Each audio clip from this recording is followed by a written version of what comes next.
নিশ্চিতভাৱে চাওক ৰাসোৎসৱক লৈ ইতিমধ্যে উখল মাখল হৈ পৰিছে সমগ্ৰ তীৰ্থনগৰী মাজুলী আৰু ইতিমধ্যে 65খন মঞ্চত ৰাস উৎসৱ উদযাপন কৰা হৈছে।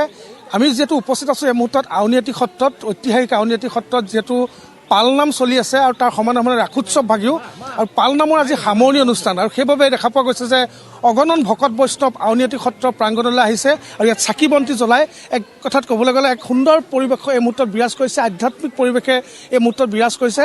এক দ্বিতীয় বৈকুণ্ঠস্থলীলৈ পৰিণত হৈছে আউনীআটী সত্ৰ আৰু মই দেখাইছোঁ মোৰ ভিডিঅ' জাৰ্নেলিষ্ট LK এই মুহূৰ্তত দেখুৱাই আছে যে কেনেধৰণে বিভিন্ন প্ৰান্তৰ পৰা মাজুলীলৈ ৰাস চাবৰ কাৰণে বা পালনামৰ বাবে এনেধৰণে যিসকল ভকত বৈষ্ণৱ আছে তেওঁলোকে মাজুলীলৈ আহিছে আৰু পুৱাৰ ভাগৰ পৰাই যথেষ্ট ভিৰ পৰিলক্ষিত হৈছে। যিহেতু আজি সামৰণি অনুষ্ঠান, 5 দিনকৈ পালনাম অনুষ্ঠিত হৈছিলে আৰু আজি সামৰণি, এই সামৰণি অনুষ্ঠানত চাকি বন্তি জ্বলাই নিজৰ মনোকামনা পূৰ্ণাৰ্থে তেওঁলোকে আউনীআটী সত্ৰৰ আশীষ বিভিন্ন স্থানৰ পৰা আহি লৈছেহি। সিহঁতে বিভিন্নজন আছে, বিভিন্ন স্থানৰ পৰা আহিছে। ক'ৰ পৰা আহিছে আপোনালোক বাইদেউ? আমি বিহপুৰীয়াৰ পৰা আহিছোঁ। কেনেকুৱা লাগিছে পৰিৱেশ? ভাল লাগিছে, ভাল লাগি আহিছে। আগতে এবাৰ আহিছিলোঁ, ভাল লাগি আকৌ আহিছোঁ। নিশ্চয়কৈ বিভিন্নজন আছে, আমি অকণমান কথা পাতিব বিচাৰিম। যিহেতু ইয়াতে 5 দিনীয়াকৈ যিহেতু অনুষ্ঠিত হৈছে আৰু 5 দিনীয়া অনুষ্ঠিত হৈছে পালনাম, আজি সামৰণি অনুষ্ঠান, ৰাতিলৈ ৰাসোৎসৱ আছে, কেনেধৰণে সমগ্ৰ আয়োজনটো কৰা হৈছে? নমস্কাৰ, আপোনালোকৰ প্ৰতিদিন টাইমৰ যোগেদি সমূহ অসমবাসী ৰাইজলৈ আউনীআটী সত্ৰৰ পৰা পালনামৰ আৰু ৰাসৰ শুভকামনা জ্ঞাপন কৰিছোঁ। আউনীআটী সত্ৰৰ এক ৰাইজৰ অনুষ্ঠান, সদায় ৰাইজৰ মংগল আৰু ৰাইজৰ সুখৰ কাৰণে প্ৰাৰ্থনা জনায়। সৰ্বে ভৱন্তু সুখীনাং সৰ্বে সন্তু নিৰাময়া সৰ্বে ভদ্ৰাণী পশ্যন্তু মা কচিত দুখবাদ ভৱেত।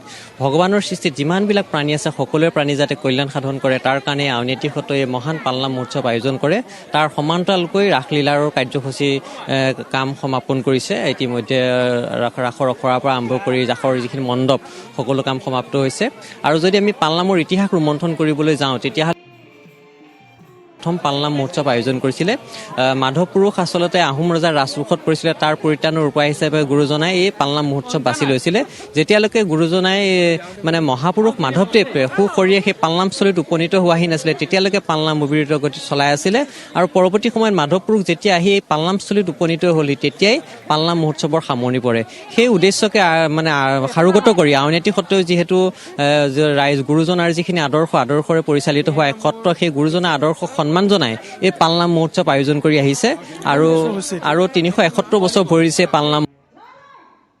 জাতি ধৰ্ম বৰ্ণ নিৰ্বিশেষে সকলোকে সন্মান জনায় যাতে সমগ্ৰ মানৱ সমাজৰ কল্যাণ কৰিব পৰা যায় তাৰ কাৰণে নিশ্চয়কৈ পৰমানন্দ বৰা, আপুনি আমাক সামগ্ৰিক পৰিৱেশ দেখুৱাৰ বাবে আপোনাক এই মুহূৰ্তত আমি ধন্যবাদ জ্ঞাপন কৰিছোঁ।